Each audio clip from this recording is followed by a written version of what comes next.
I'm Katie. And you're listening to Ropedrop Parkhop. And it's been morning. A day. Let's recap what's happened so far. So I had my alternator went out on my car last week. I was driving home from work and it just started acting funny and died on the side of the road. Thankfully, I was in a safe place and I wasn't anywhere where I couldn't just pull over. And not too far from home. And not far from home. Yeah. So I had it fixed. I picked it up yesterday. My battery light still keeps coming on today. So I've got to take it back to the shop. I've got to get a rental car because I have way too much happening in the next couple of days. And comedy of errors. Yeah. I forgot to reserve the studio today for my hour. Normally we reserve 2 hours. So we have an hour total and we've already been here for half an hour. So bear with us because we're going to get through this real quick. Because that was our half hour of me trying to figure out crap because I just pulled in with a not dead battery, but bad battery. And then I also forgot the SD card to put into the recording machine. It's not our A game today. No. And we had all these big plans for an episode, but we might not be able to do it. Yes, it might just be a news-heavy episode today, which there's not a whole lot of news, but we might just chat about the news today. We'll see how it goes. But for those of you who have a shorter commute, you're welcome. And don't give up on us. We'll be back next week, and all of our things will be sorted out, and everything will be wonderful. Okay. What was the last review that we read? I don't remember. Me either. It's been so long. Yeah, we read somebody's from an email last week, so we're off. We're off by a little bit. Yes. Okay. This week's review comes from Flutist. Flewtst, Flutist. Oh, I like it. And the title is We Can't Stop Listening, 5 stars. On our drive to Disneyland, we stumbled across your podcast and couldn't stop listening. We got a crash course in everything Disney and felt prepared when we met up with our group. On the way home, going through Disney withdrawals, we listened to more episodes, and once we're home, we keep listening because it makes our trip live on even longer. You guys are awesome. Thanks. Yay, thank you. Thanks, Flutist. Are you still listening? I always ask that. Yeah. Because I'm always curious. Are you still around? Yeah. We appreciate it. Yeah. If you are or if you aren't, we appreciate it. Okay. And then Katie wrote all the news down because I was trying to figure out my life. Yes. So again, like I said, there's not a ton. There's a new play area that just opened in Toontown, Goofy's How To Play Yard for ages 6 to 23 months. I'm not sure how they're going to police that, but if you have what if I want to play a larger toddler, you might get asked how old they are. I don't know. And if you fibbed about your ticket coming in. That's right. Because some people think that they should say their kid is 2 when they're actually 3. Right. But your 2 to 3 year old still can't play in Goofy's yard. Oh, that's true. But they could still be getting in free. So they should have made it 35 months, right? I mean, I guess little babies like that get knocked over easily. True. So, especially a 6-month-old is going to be crawling around on the ground, right? Right. And kids aren't super conscientious of their space. So stepping on fingers and that's good. I like it. I feel like the new Toontown is a lot more shady than it used to be. But there is a warning that this play area could get hot as well. So that's good. Keep that in mind as your 6-month-old is crawling around on the hot ground. They could just burn the skin off their hands. No biggie. Right. But it looks cute. It looks hands-on, interactive. There's a little birdhouse in the middle. Wait, why wouldn't you find materials that were like non-heat absorbent? Yeah. I'm wondering if it really doesn't get that hot, but they just have to say put that warning, right? Maybe. I don't know. If you've been there with your teeny one, let us know what you think about whether it gets hot or not. Because we're going into the summer months and it will be warm. I know. Let us know in August what it feels like. All right. The original opening day steam engine, or one of the original opening day steam engines, is back on the track. The CK Holiday is what it's called. And was it off? It was off the track for a few years. Yes. And so there's that one, and I don't remember. There's another one that's an original opening day that's also running. So both original opening day steam engines. Yes, which I think is really cool. Disneyland opening day steam engines. So opening day, the CK Holiday officially went into service. It's like the EB something. The EP Ripley. EP Ripley. There it is. EP Ripley and the CK Holiday. Who are they named after? I'm not sure. They must be named after people. Maybe. I didn't do a whole lot of research. Me either. I just read a little synopsis of what was going on. That would be interesting, though. Mm-hmm. And then the Lily Bell she is also occasionally up there on the track too. So there's some. And we'll probably see it less in the summer months because it's not air conditioned Right. and it's all original mahogany inside. And so it's something that they have to keep temperature controlled. Right. So, But so fun. A little bit of nostalgia for us. okay, real quick. Yeah. I Googled it. Okay, the CK Holiday is named for Cyrus Kurtz Holiday, who's the founder of the Atchison and Topeka Railroad, which later became the Santa Fe Railroad and was established in 1859. And the E.P. Ripley is named for Edward Payson Ripley, who was the first president of the Atchison, Topeka, and Santa Fe Railroad. There you go. So There's the history that you didn't know you needed to know. I know, but it's kind of cool. It's what, we talk about this all the time. The railroad's one of my very favorite attractions in Disneyland. Mine too. But we did not talk about this last week. Okay. It is not my favorite attraction at Disney World. Yeah, it's not my favorite there either. It's just... It's too kitschy. Yeah, and it only has 3 stops, right? Right. Only 3 stations. Frontierland, Fantasyland, And Main Street. and Main Street. Yeah. And I just felt like, I don't know, it feels outside of the park at some points. I When agree. you're going by the Contemporary. It feels Yeah. like you're not even on property anymore. And It's in the very weird. backside, when you're by the swampy area, I agree. It feels just kind of different. Yeah. It's not the same. No, it doesn't have the same feel. But I'm excited that it's back open again for you Walt Disney World lovers. But for you Walt Disney World lovers who are maybe listening to this for your first time because you're headed to Disneyland, it's a different experience. Yes. And I wonder if people listen to this and think, really, they love the railroad that much? Oh, Because yeah. and then there's some weird parts of the Walt Disney World Railroad. We talked about this off air. I was like, what is the term? Off air. We talked about this a little bit, but there's parts where it's like Peter Pan and Hook are fighting on top of the rail, on Right, top of right. the train. And it's just kitschy for Yeah. me. Like, I just really love the narration of moving around the park. Yes. Yeah. It doesn't need to have a shtick with it, Right. right? Yeah. Yep, I agree. Anyways, those are my 2 cents about railroads, but I love the Disneyland Railroad. I love it so much. One of our favorites for sure. Make sure you write it. And also try and get one of the side-facing cars if you can, because Right. that's the best. The And si- I don't think Disney World has side-facing cars. No, I think they're they all just have forward. the forward-facing. Yeah. So there's a different experience for you, too. And a better experience. Yeah. The side-facing ones are awesome. And also, we have a Grand Canyon, and Disney World does not. Shh, don't tell. It's a secret. That's all I'm saying. There's dinosaurs. The Grand Canyon. All right, the Uva Bar and Cafe is completely They're leveled. gone. It's gone. Yes. Like they started leveling it one day, and the next day it was gone. So we're going into a new era of downtown Disney. I'm excited. Me too. I'm it's a little sad. Like when I see the Sure. photos of Jazz Kitchen, I get it. It's very contemporary. Right. It lost a lot of the, The charm. yeah. Yeah. But I'm also willing to give it a chance. Right. Well, and with Tiana's place opening in New Orleans Square, we're kind of moving the New Orleans theme into the park, right? So this Yeah, is but going to then be the it's gate contemporary. kept. That's true. Well, buy your tickets and go into Disneyland. Yeah, I guess. I don't know. It was kind of fun to have that because it was something themed in downtown Disney when Sure. you didn't have to go into the park. I liked it. I mean, you never can still had- get beignets there, so At that's the not gone. Beignets Express. I hate that name. I still hate it. Sounds like they're milking the beignets. Right. It totally does. Or popping the zips. I'm sorry. Guys, I'm sorry. They're still delicious. I never got to eat there when it was all New Orleans-y. Jazz Kitchen? Yeah. Oh, I love Jazz Kitchen. I It's need great. to go eat there, but now it just looks like a strip mall. It really does. I agree with the opinions I've seen online that it's too, I don't know. Well, you said it already. It's modern looking. It's It is. a lot of clean lines. Yeah. Just And modern. there's a mural on the side they put up. Have you seen that? I don't think so. It's pretty. I mean, that's a little bit something, but it's still very contemporary looking. But it's kind of, I guess, trying to tie in that New Orleans feel Sure. to that contemporary look. And I think isn't that what they've talked about a little bit with the remodel of downtown, or the additions and the renovations? They're kind of making it a little mid-century modern. Yeah.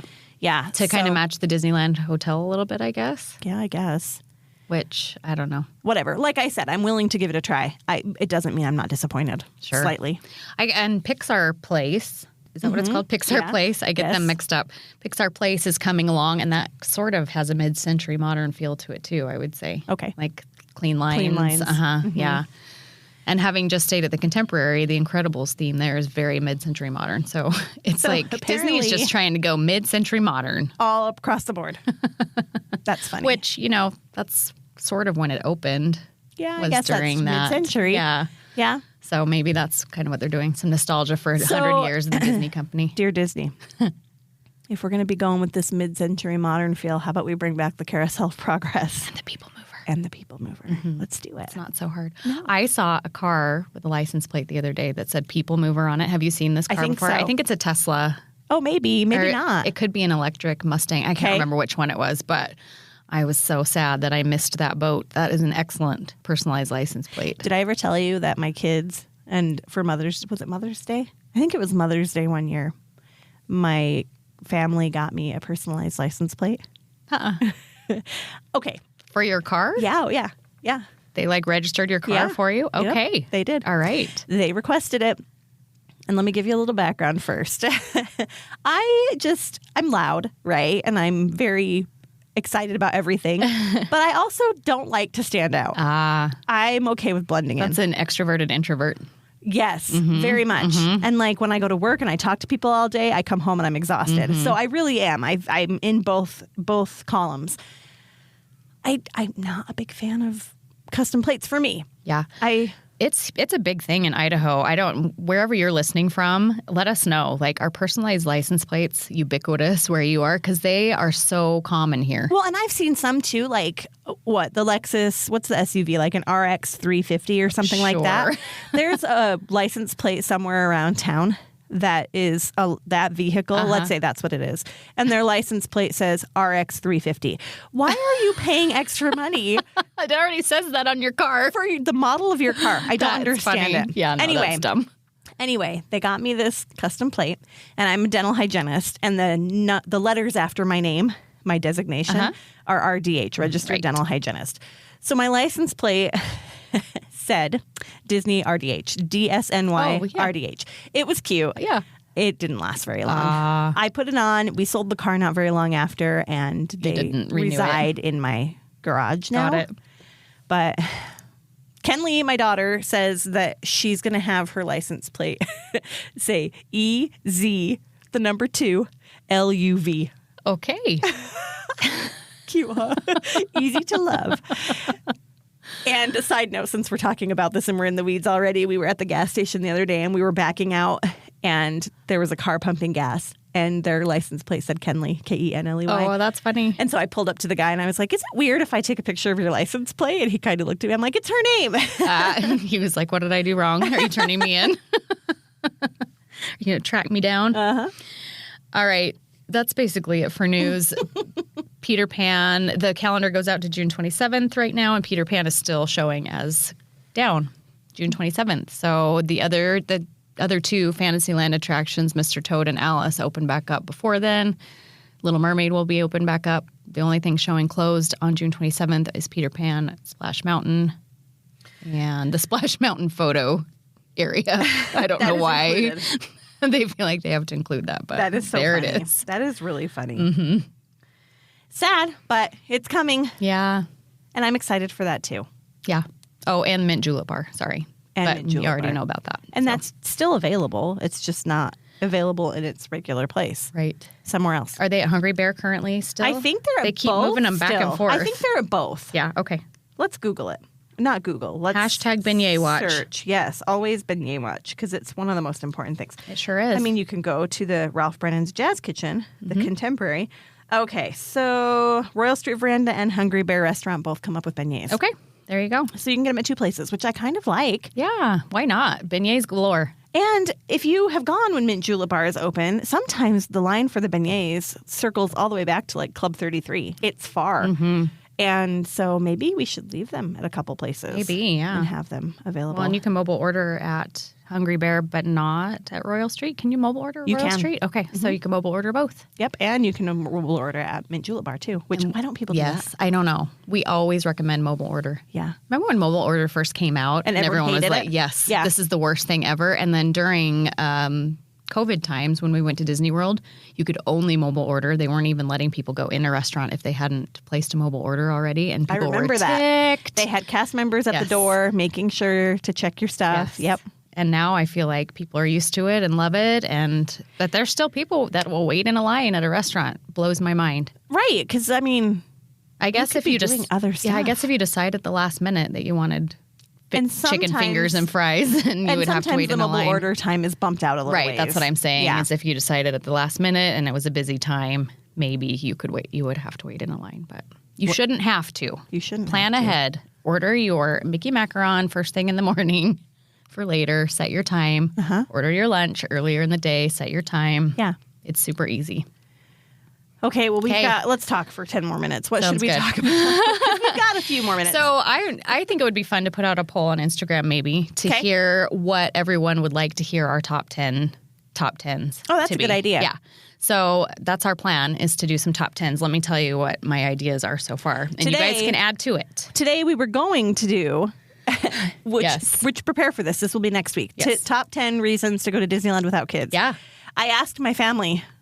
I said, And did they love it? no. Because I asked Jack too. And He what was did he like, say? I thought for sure he'd be like, that's so dumb, Mom. But he gave me. Did he? Yeah, he gave me some. So helpful, Jack, because my kids immediately were like, don't. I think it's a good one. I love it. So yeah, top 10 reasons to go to Disney without kids. I have top 10 cheap snacks. So Yes. yeah. Top 10 things a first timer needs to know. Okay. Which, Yeah. spoiler alert, we're going to be guests on a podcast That's next right. week. Yes. We'll tell you when it comes. Yeah. But that's what we're talking about. Yes. Not a top 10, but we're talking about things to know before you go. Right, at Disney. So we'll have a crossover episode. Top 10 attractions at each park, top 10 souvenirs, top 10 things to do on a hot day, top 10 favorite memories at Disneyland, and top 10 best ways to spend a solo day. So those are my ideas so far. So help us flesh those out. Give us more. Okay. Top 10. What do you wanna hear about? Top 10 nearby hotels. Maybe we could do. We'll have to come up with some. Yeah. And we'll ask. In fact, And we can go well beyond 10 top 10s if you'd like us to. right. We could just do top 10s lists forever. are fun, I mean. But we wanted to do a top 100 for our 100th. That's which, by right. the way, thank you for all the sweet, kind Oh, things. my goodness. So many of you reached out to say Yes. congratulations, and we are so grateful. And actually, it's kind of a big month for us because we'll talk about this really quickly. So we hit that landmark last week. And then June 1st of 2021 was the day that we recorded our first episode. And then it published June 4th. So that's coming up, our 2-year anniversary. And also within the next couple of weeks, probably within the next, I'd guess 3 weeks, sometime we're going to hit 200,000 downloads. So these are all really big, exciting milestones happening in a really short period of time. What should Right. we do to celebrate? I don't know. Maybe we should plan something. We should go to Disneyland. If we could just make it happen. Which, speaking of which, have you seen the new Pride collection that's Yes. coming out? It looks amazing. I need the ears. And If then- anybody's at Disneyland and Yes. sees the rainbow stripy ears, Yeah. they have my name fantastic. We don't talk about new merch that often because new merch comes out so much Right. that we would be spending hours on this podcast Right. talking about the new merch. But they have new collegiate looking T-shirts that I really want one of those too. on them. And I say think, Disneyland on them. circling back to the Pride collection, I feel like this is the biggest Pride collection they've ever had. Like, I feel like it's pretty expansive. Yes, well, I mean, and they're having Pride nights in June as well. Yeah. So they're really getting on board with the Pride celebration, which I love. I do think too. It's very cool. I think I need a mug. Did you see the mug? No. And the spirit jersey? I only saw the ears, but I'm a big fan. Oh, I will show you. Okay. We have some time together. She's my taxi when I take my car to the shop today. So I will show you some of these things because it's all so good. It's very groovy. Yes, it's cute. It's well done. Good job, designers. Congrats. Yes. I feel good about this one. It's been a minute since, and we've talked about this, you and I. It's been a minute since I've seen ears that I've really, really loved and needed at Disneyland. And these, I feel like, are a need, not a want. Yes. So that means we have to go in June. We just do. They're great. There's no ifs, ands, or buts about it. We're going to make it happen. All right. So circling back, send us an email or message us on Instagram or get in our Facebook group and tell us what top 10 you want to hear about. And we'll probably post something to engage some conversation in all three, not in our email. We can't email you all, but in our Facebook and on Instagram. Yeah. So reach out and let us know what you think. All right. Sorry, guys. This is okay. This is your weekly reminder to give us a rating and a review, but don't rate us on this episode. Go back and find a really good episode and rate us on that one. All right.